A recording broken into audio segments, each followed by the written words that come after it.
is another fun and spicy poisonous plant, the bloodroot. The bloodroot is a type of poisonous plant that is in the same family as the poppy. It's found quite widespread across the entirety of eastern North America, all the way from Ontario and Nova Scotia in Canada down to around Mississippi and Florida in the United States. And it is called bloodroot because the sap that is produced by this plant is a very, very bright red color. Now, this bloody sap is mostly contained in the roots and rhizomes of the plant, but is also found in the leaves and stems to a lesser extent. And this sap is what contains the majority of the toxic alkaloids produced by this plant. The main poisonous compound in here is an alkaloid called sanguinarine, which also is what is mostly responsible for the red color. And the sap with the sanguinarine actually works by destroying cells and tissues of whatever it touches. It blocks the specific sodium-potassium ATPase protein, which is a very important protein, and that eventually causes the cells affected to die, which in turn kills off a large part of tissue, which can turn necrotic. So the main issues tend to come from skin contact with the sap of this plant, which does react to skin tissue and causes all sorts of problems, eventually potentially necrosis.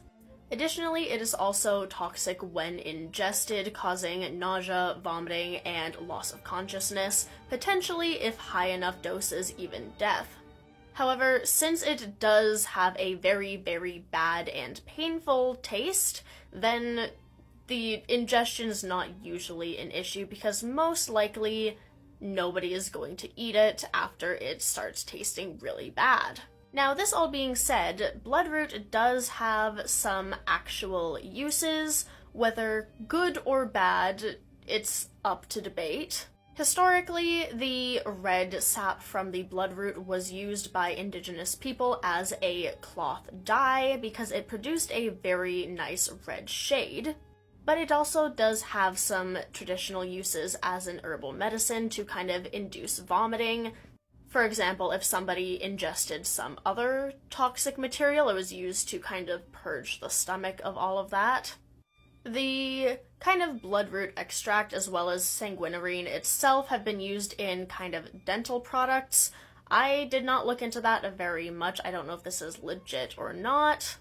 But bloodroot extract has also been marketed quite heavily as a cure for cancer.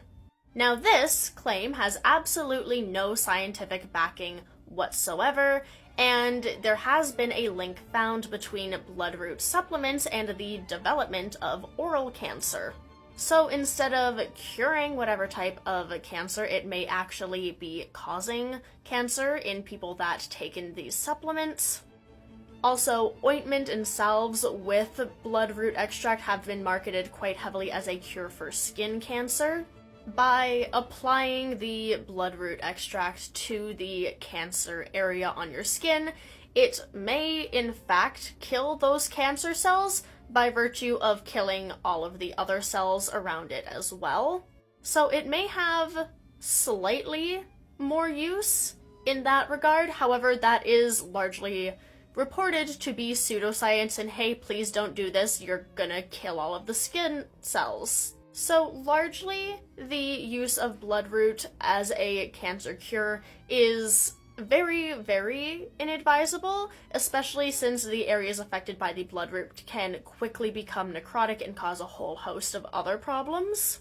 Namely, your tissues rotting off of your still living body.